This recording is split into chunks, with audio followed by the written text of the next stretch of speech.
hacia qué lado del Atlántico hay que mirar, donde se construyó a sí mismo para convertirse con el tiempo en el padre de la patria. A un lado del océano, los hechos heroicos de los jóvenes pueblos sudamericanos.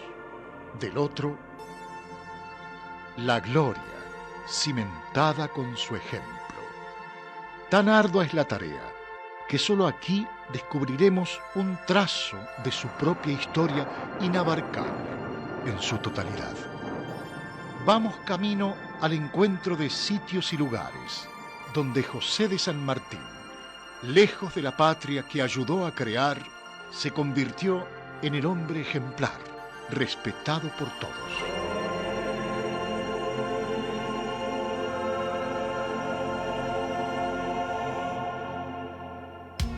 Este viaje comienza en 1824. Tras la muerte de su esposa Remedios, en agosto de 1823, San Martín, junto a su pequeña hija Mercedes, decide partir hacia Europa. El destino inicial sería Francia, el puerto de Le Havre. La educación de ella y el alejarse de las luchas internas en la joven república definen su destino. No es para el coronel de 45 años su primer viaje a Europa. Hacia allí lo llevaron sus padres, con apenas 7 años. Algunos historiadores lo ubican ingresando en 1785 al Colegio de los Nobles de Madrid. El colegio hoy ya no existe, pero una edificación que lo reemplaza recuerda su existencia.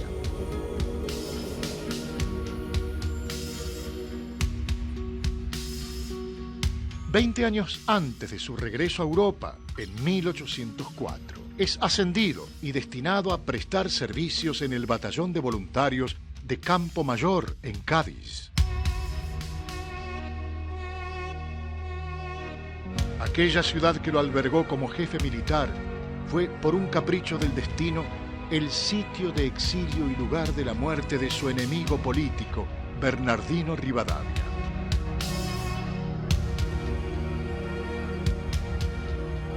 A su llegada a Europa vivirá algunos meses en el número 23 de Park Road, en Londres, donde una placa conmemora su paso por aquella ciudad. Se instala en Bruselas a fines de 1824. Vivió sin lujos en una casa ubicada en la Rue de la Fiancée, lo cual no le impide estrechar lazos con figuras europeas y recibir visitas provenientes de las jóvenes repúblicas de América. Allí lo acompaña su hermano, Justo Rufino, mientras Mercedes permanece en Londres. Aquí escribe máximas para la educación de mi hija.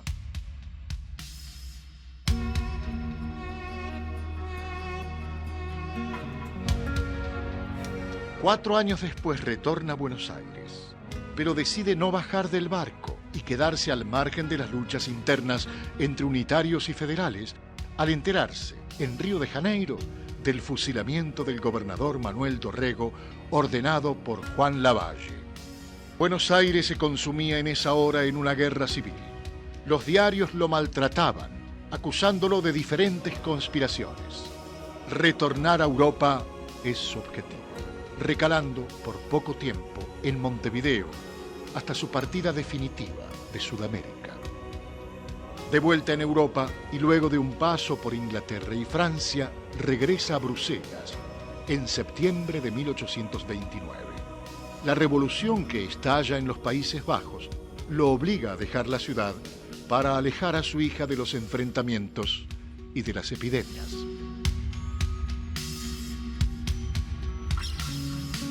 Un monumento ubicado en la avenida Tervuelen, inaugurado el 12 de junio de 1975, recuerda su paso por aquella ciudad.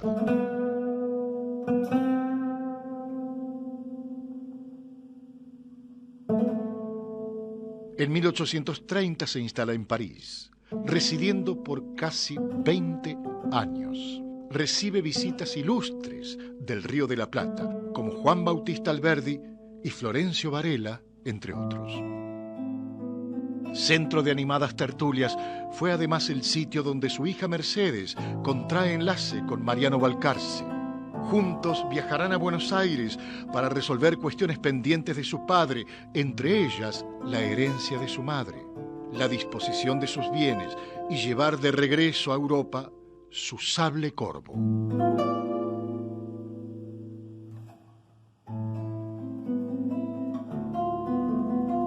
Visitar la casa de Gramburg, en Évry, que San Martín utilizó como residencia de verano entre 1834 y 1848. Llegar al número de la Rue General San Martín es encontrar una parte de la historia del general y su familia. Gramburg es un suburbio de Évry, a 27 kilómetros al sur de la capital, en la margen izquierda del Sena. En el llamado Petit Bourg, su amigo y protector, el banquero sevillano Alejandro Aguado, el marqués de las Marismas, entusiasmó al libertador para la compra de una propiedad en el vecindario. El 25 de abril de 1834, San Martín escrituró la Petite Maison, pagando por ella 13.500 francos.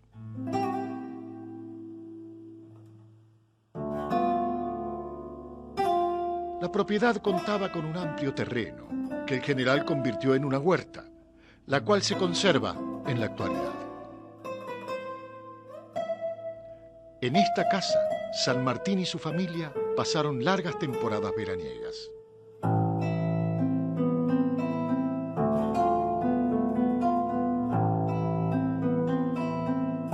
El general alternaba esta residencia con la que utilizaba en París, en la Rue Saint-Georges, que pudo adquirir en 1835.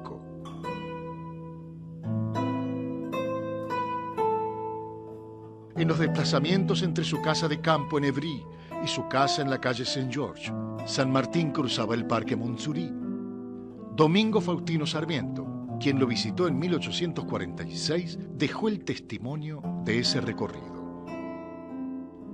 Hoy en el borde del parque, sobre el Boulevard Jourdan, se encuentra la estatua que lo recuerda, ubicada frente a la Casa Argentina, en la ciudad universitaria de París.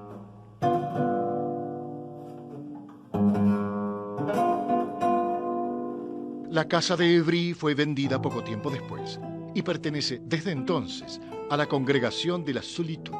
Es la residencia de las religiosas de la comunidad contemplativa del Notre-Dame de Sion. La casa que conocemos como Gramburg ha sufrido algunas modificaciones en la planta baja, donde se agrandó el sector que habitaba el general, hoy convertido en sala de estar. 14 años San Martín y su familia vivieron aquí, hasta que abandonaron París por la insurrección que obliga al rey Luis Felipe a abdicar, dando paso a la Segunda República Francesa. El Instituto Nacional Sanmartiniano de Buenos Aires, obra del doctor José Pacífico Otero, se encuentra ubicado en un edificio que es réplica de aquel, a una escala mayor, de la Casa de Gramburg.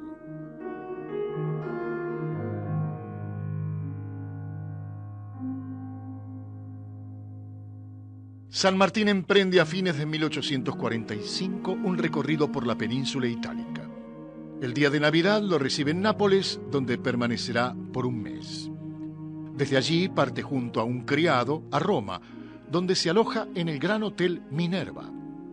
En esta ciudad se suma Gervasio Antonio de Posadas, nieto de quien fuera director supremo en los primeros años del país. Una noche de febrero, al llegar al hotel, el criado le anuncia que el general había muerto. Posadas corre al cuarto y le proporciona remedios, y ante la sorpresa de ambos, el general revive. El viaje continuará luego por Florencia y por Pisa, sin novedad. El frente del hotel recuerda la presencia de San Martín en sus habitaciones, al igual que Roma, con un monumento inaugurado en 1956 en cercanía de Villa Borghese.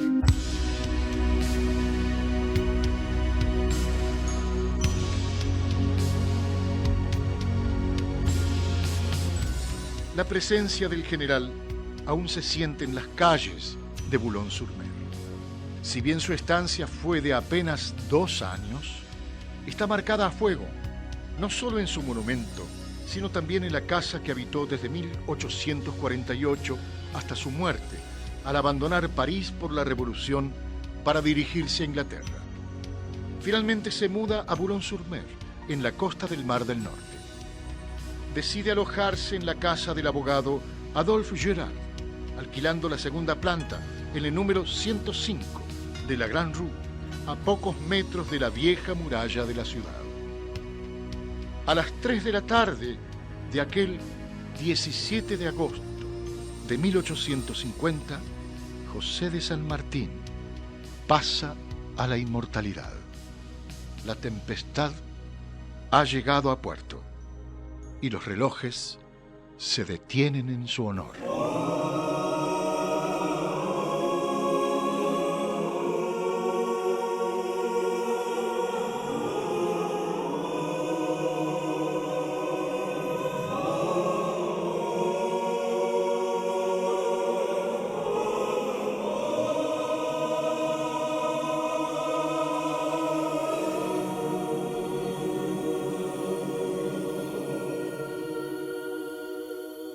El inmueble donde muere es adquirido por el Estado argentino en 1924, instalándose un consulado. 10 años después, el 5 de octubre de 1934, la casa se convierte en el Museo Libertador San Martín. Hoy puede visitarse, intentando revivir en cada recodo, a un lado y otro de la escalera que lleva a los pisos superiores, el aire del lugar que transitó el viejo general. Una importante biblioteca se ubica en la planta baja y el museo en el primer piso. El patio trasero atesora las placas de gratitud que allí se colocaron a lo largo de los años. Los muebles de la habitación del segundo piso donde falleció ya no están.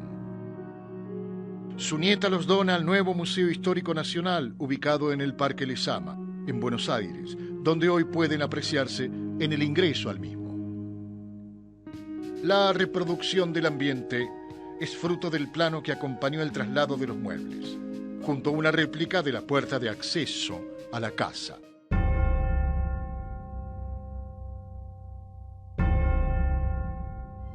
Inhumado provisoriamente por largos años en la cripta de la Catedral de Notre-Dame de Boulogne-sur-Mer, los restos del general San Martín fueron trasladados en noviembre de 1861 al Panteón de la familia Valcarce, en Brunoy, al sur de París, lugar de residencia de la familia Valcarce-San Martín. Un puñado de bóvedas se acumulan en el antiguo sector del cementerio. Todo parece haberse detenido en el tiempo. Al acercarnos a la bóveda familiar, sentimos que el viaje ha tenido sentido. Aquí el abuelo fue depositado en su última escala europea, junto a los restos de su nieta mayor, Mercedes Valcarce, muerta a los 27 años. Pequeños recuerdos o mensajes dejados por otros compatriotas que no olvidan el paso del capitán general, del padre de la patria, por este sitio.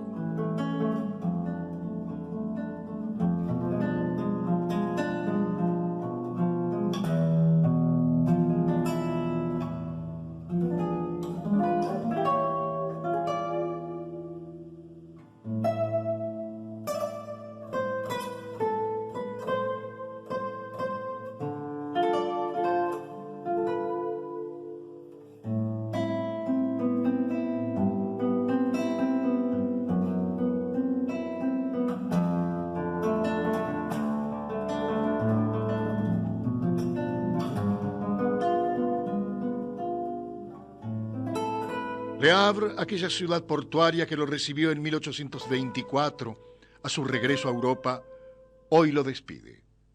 Una nave de 8 velas, el Villarino, botada en los astilleros Camel de Londres, el 11 de diciembre de 1879, es conducida hacia Sudamérica por marinos argentinos.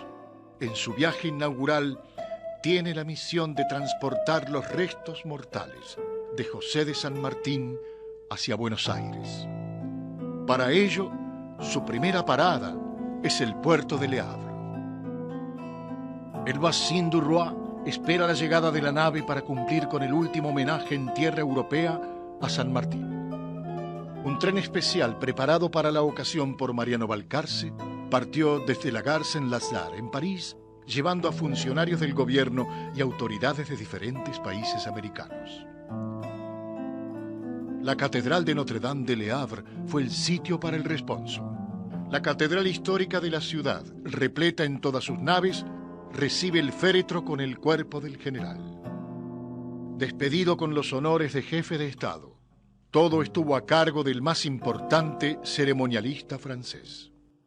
Mariano Balcarce, Emilio de Alvear y Manuel García, los tres, hijos de compañeros de armas del Libertador, fueron los oradores en esa ocasión. Al finalizar la ceremonia religiosa, el cortejo transitó las pocas calles que lo separan del Bassin du Roi, donde aguardaba el Villarino, desde inicios de abril.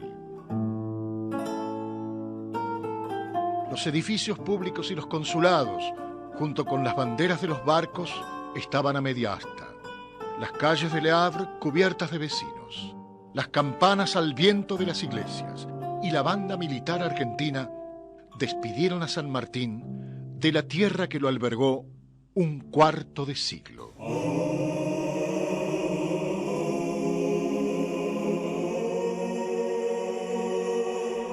San Martín estaba retornando a casa, cumpliendo aquel deseo que dejó escrito en su testamento.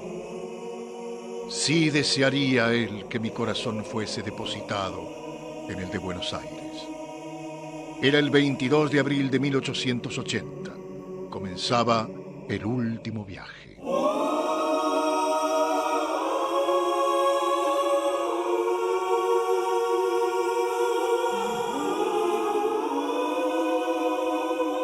El Villarino suelta amarras el 22 de abril a las 9 de la mañana. Buenos Aires ya conoce de su partida. El telégrafo lleva la noticia. Aún faltará más de un mes para que definitivamente descanse en Buenos Aires. Detiene su marcha en la isla de San Vicente, en Cabo Verde, para el acopio de carbón.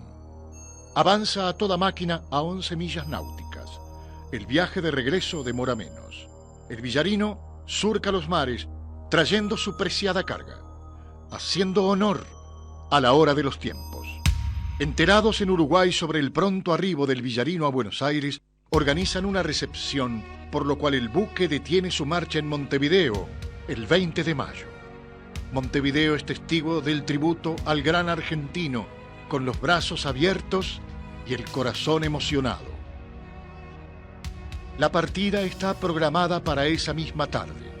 La banda militar uruguaya ejecuta el himno nacional argentino, mientras desde el Villarino los músicos a bordo interpretan la canción patria del Uruguay. Visitar el mismo sitio es otro momento de recogimiento. Saber que aquí estuvo recibiendo el saludo del pueblo americano es compartir ese instante en el tiempo. Desde aquí partió a Europa, en su frustrado regreso a Argentina en 1829. Aquí retorna, ahora sí, antes de pisar su propia tierra. Ha pasado San Martín por Montevideo y el pueblo y gobierno del Uruguay lo han homenajeado. Resta ahora el tramo final del largo viaje. Durante varios días el buque se mantuvo en la rada exterior del puerto de Buenos Aires, frente a Catalinas, a la espera de la orden de desembarcar el féretro. Para no empañar los festejos del 25 de mayo, se había decidido con anterioridad trasladar la llegada de los restos al viernes 28 de mayo. El Villarino fue escoltado desde Montevideo. Otros buques de la Armada lo esperaban en el Río de la Plata y partieron desde Buenos Aires a su encuentro. Todas las demás embarcaciones que se sumaron al recibimiento forman una doble línea, dejando un espacio de 2.000 metros entre ambas filas.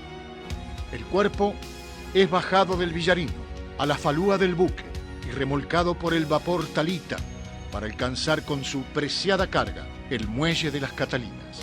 Otras 10 falúas de barcos extranjeros que se encontraban en la rada se suman acompañando el momento en solemne escolta.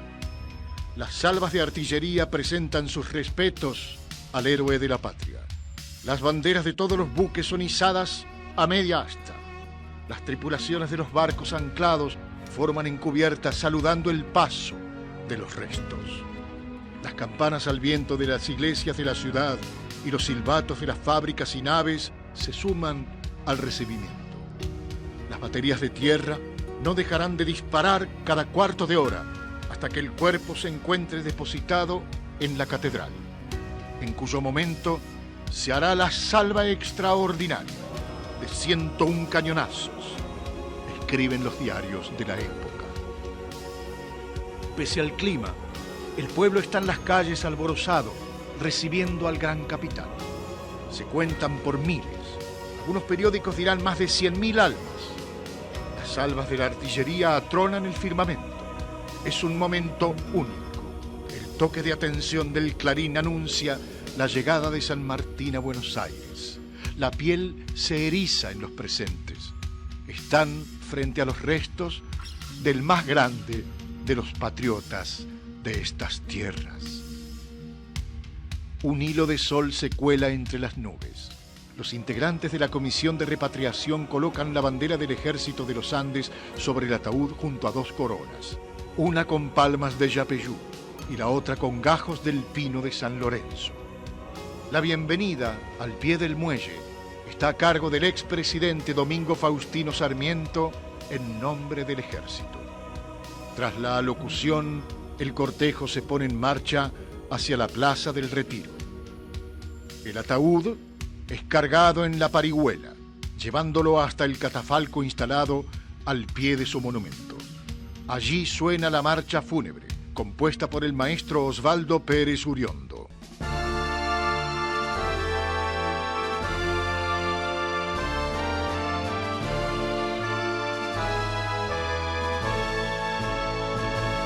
Luego del discurso del presidente Avellaneda, su cuerpo es colocado en la carroza fúnebre réplica de la que transportó el cuerpo de Wellington a la Catedral de Londres en 1852.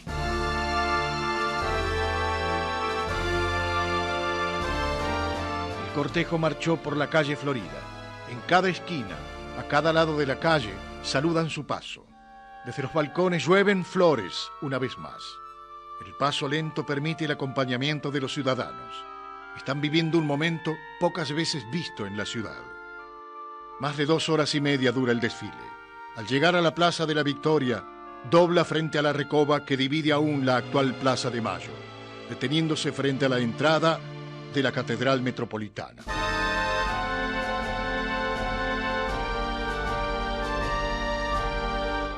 El cuerpo es descendido por 20 soldados y depositado en la nave central.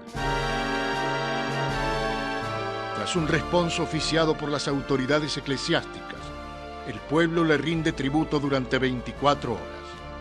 Al día siguiente, con una misa de cuerpo presente, se celebran las exequias fúnebres en honor a San Martín. La catedral y la Plaza de la Victoria contienen a la multitud deseosa de dar su último adiós.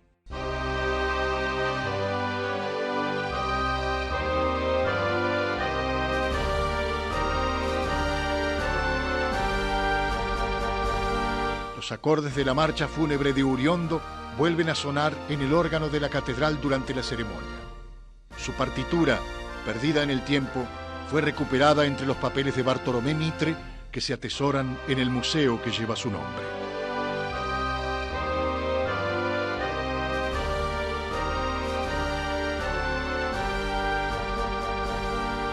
A las 5 de la tarde, el ataúd es llevado al Panteón de los Canónigos, ubicado en la cripta de la catedral hasta el 27 de agosto de 1880, cuando se culminan las tareas de construcción de su mausoleo.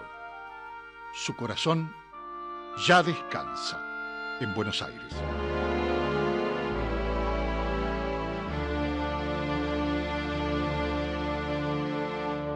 En su testamento del 23 de enero de 1844, dado en París y escrito de su puño y letra, deja como única heredera a su hija Mercedes.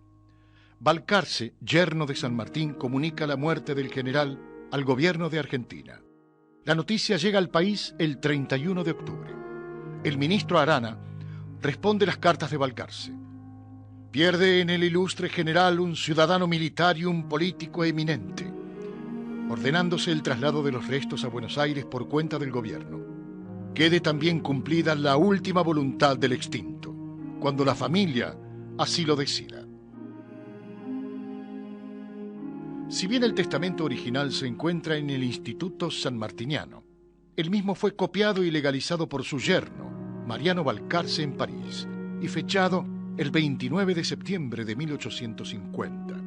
Dicha copia permaneció en el archivo de la legación de la Confederación Argentina en Francia. Con el tiempo pasó a pertenecer a la colección Fanini y se encuentra en la actualidad depositado en el Archivo General de la Nación en Buenos Aires. 110 años después, en la visita del presidente Arturo Frondizi a Francia, el 23 de junio de 1960, inaugura en el Boulevard Jourdan la estatua del general San Martín, el homenaje de Francia para quien por largos años habitó su territorio. El testamento original se encontraba en la escribanía Huilar y fue ubicado por José Pacífico Otero, quien escribió los 4 tomos de la historia del libertador Don José de San Martín en 1932. El testamento, guardado hasta hoy con celo y respeto, permanece en el Instituto Sanmartiniano y es quizá uno de los documentos más trascendentes de nuestra historia pasada, escrito por quien es uno de los hombres más valiosos de la patria.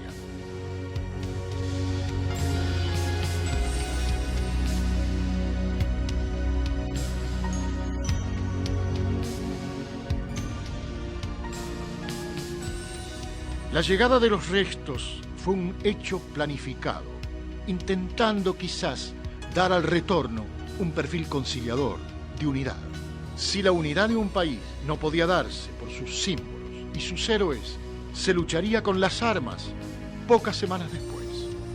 Es que a San Martín no lo trajo de regreso la Argentina, sino el pueblo de Buenos Aires en colecta pública y algunas comisiones que se organizaron en distintas provincias. La gran ciudad, la administradora del puerto, albergaba a las autoridades nacionales, pero no era la capital de la Argentina. El conflicto se resolverá pocas semanas después, no por la razón, sino por la fuerza. Un proceso que erigió por poco tiempo al barrio de Belgrano como capital, siendo el actual Museo Sarmiento su casa de gobierno. De los crueles enfrentamientos con cientos de muertos en Puente Alsina, Barracas y otras zonas aledañas, surgiría la federalización de la ciudad, convirtiendo al antiguo municipio de Buenos Aires en la urbe que hoy conocemos. Una capital de 203 kilómetros cuadrados de extensión, anexando para ello a los partidos de Belgrano, San José de Flores y una porción del partido de San Martín. 2 años después se funda la nueva capital de la provincia de Buenos Aires, la ciudad de La Plata. El regimiento creado por San Martín fue disuelto por Bernardino Rivadavia en 1826 y su personal distribuido en los diferentes cuerpos de ejército. Debieron pasar varias décadas hasta el 29 de mayo de 1903, en que el presidente Julio Argentino Roca firma el decreto que recrea el regimiento de granaderos a caballo sobre la base del mejor regimiento de caballería de línea. Usa como uniforme de parada aquel que diseñara su creador. En 1907, el entonces presidente Figueroa Alcorta lo designa escolta presidencial.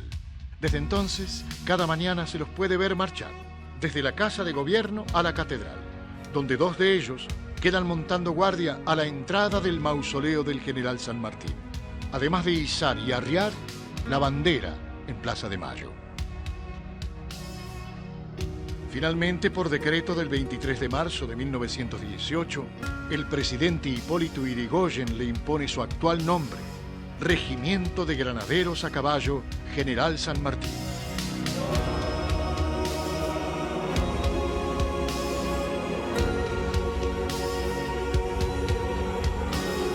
Argentina se acerca al centenario.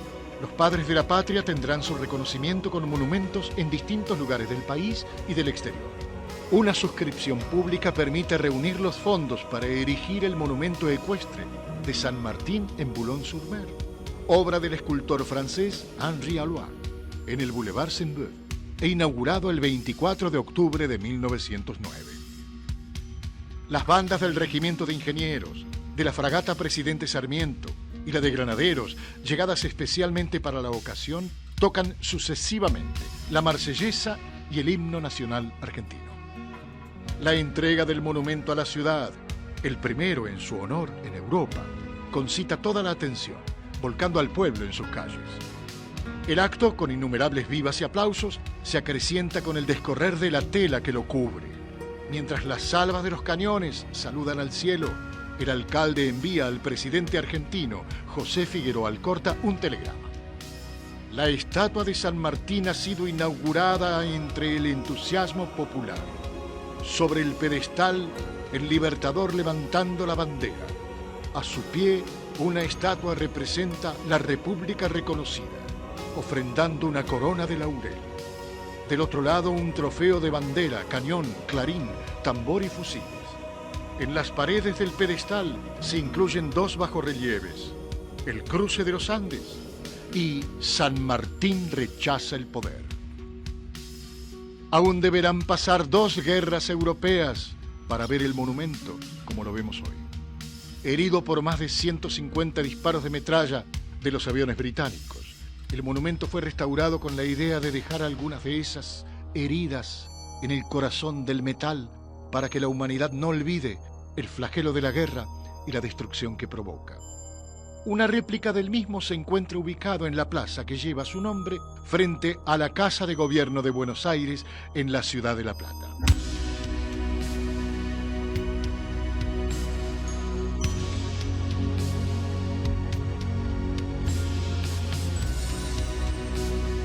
Transitando por el lateral derecho del Museo Histórico Nacional en el año 2013 y por un decreto presidencial, se restituye el sable que desde 1967 se encontraba custodiado en la sede del Regimiento de Granaderos a Caballo, en el barrio de Palermo, en Buenos Aires, tras haber sido robado en 2 oportunidades. Aquel sable, comprado por San Martín en Londres en 1811, lo acompaña hasta su muerte. Lo lega al gobernador Juan Manuel de Rosas por decisión testamentaria de 1844. Mariano Balcarce le transmite las palabras del libertador: el sable que me ha acompañado en toda la guerra de la independencia de la América del Sur le será entregado al general de la República Argentina, don Juan Manuel de Rosas, como una prueba de la satisfacción que como argentino he tenido al ver la firmeza con que ha sostenido el honor de la República contra las injustas pretensiones de los extranjeros que tentaban de humillarla. Rosas decide legar el sable a su amigo Juan Nepomuceno Terrero y tras su muerte a su esposa e hijos por orden de edad.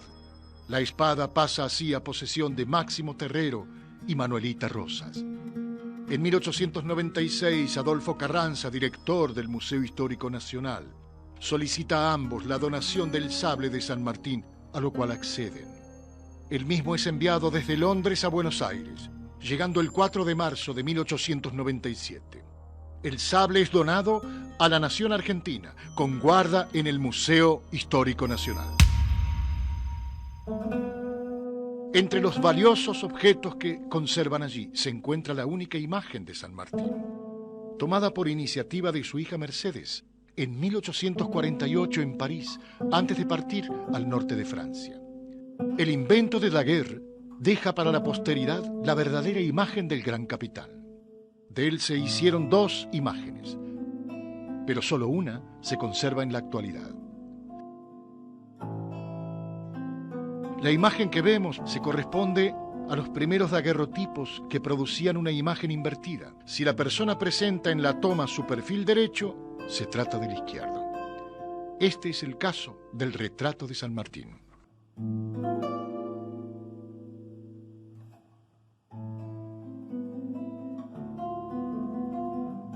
El monumento a Plaza San Martín y a los ejércitos de la independencia es el primer monumento ecuestre del país.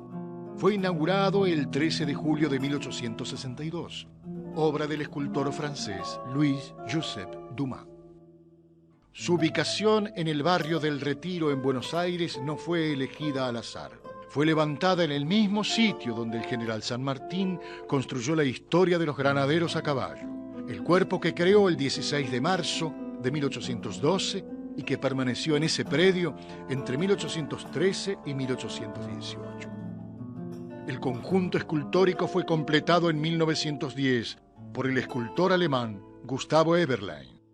Originalmente el monumento miraba hacia las calles Chacabuco y Maipú y fue girado con posterioridad para que el gran capitán señale al oeste, hacia las altas cumbres andinas que él, junto a su ejército, atravesó.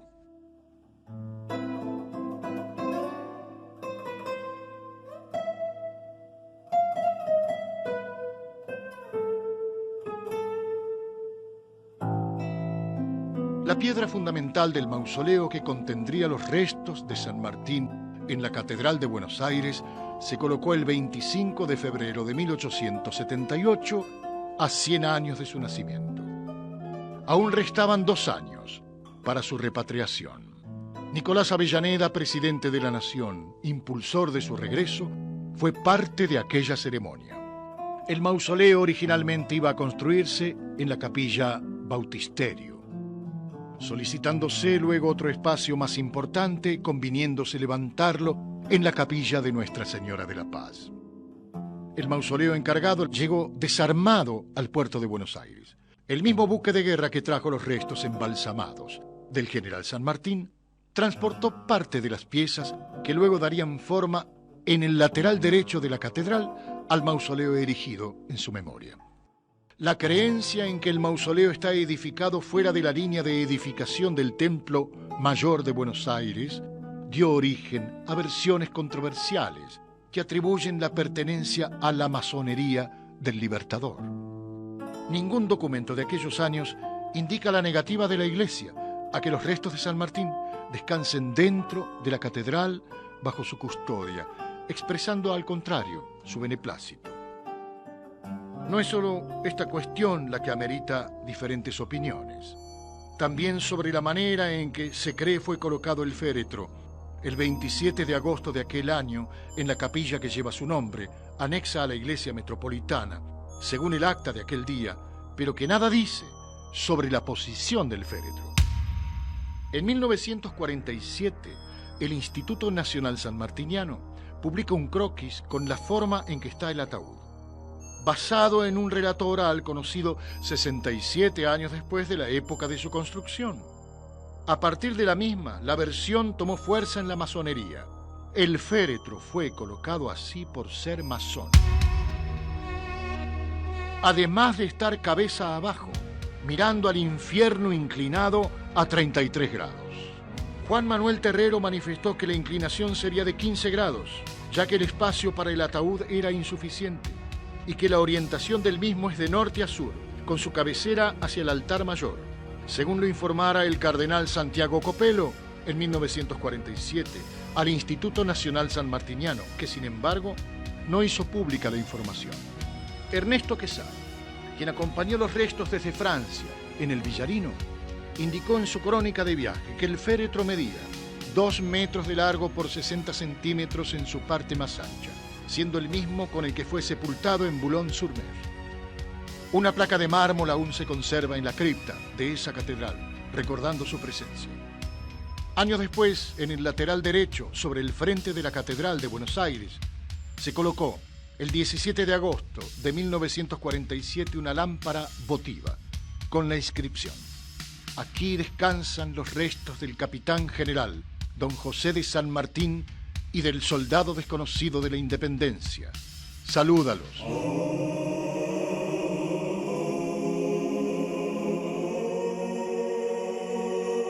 Mitre comenzó a trabajar en la biografía de San Martín poco tiempo después de terminar su presidencia. Su ideario liberal era construir un padre para la nación. Ya había hecho lo mismo con Manuel Belgrano. Escribió a Mariano Balcarce con la idea de editar 2 libros: Historia de San Martín, de 1812 a 1822, el segundo de ellos dedicado a su vida tras la carrera militar. Nunca fue escrito.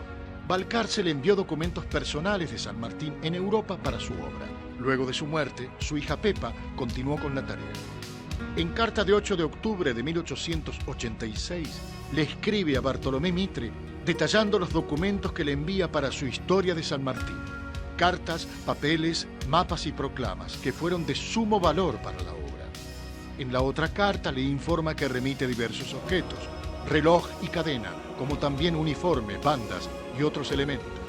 No omitía hacerle saber toda la carga afectiva que iba en ellos.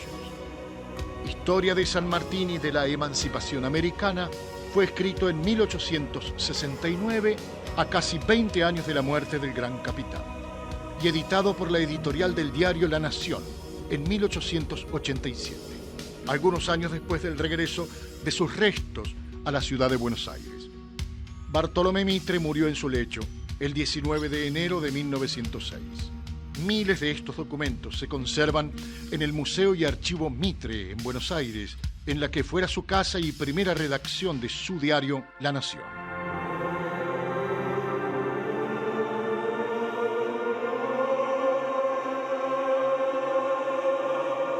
Desde la espadaña del convento San Carlos Borromeo, San Martín espera el desembarco de las tropas enemigas que desandan las barrancas que separan el río Paraná del que será desde aquel día el campo de la gloria. A la orden, los 150 hombres a su mando, sables y lanzas en mano, avanzan desde ambos lados del convento, batiendo en retirada al enemigo tras un feroz enfrentamiento. Aquí mueren el granadero Cabral y el capitán Bermúdez, junto a otros 14 héroes. Pocos minutos dura el combate, lo suficientes para el bautismo de gloria en San Lorenzo de los granaderos a caballo y símbolo de la argentinidad.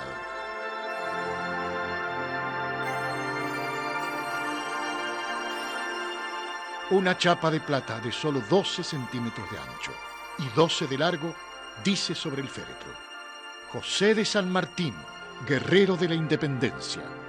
Nació el 25 de febrero de 1778 en Yapeyú, provincia de Misiones, República Argentina. Falleció el 17 de agosto de 1850 en Boulogne-sur-Mer. Paz de Calais, Francia.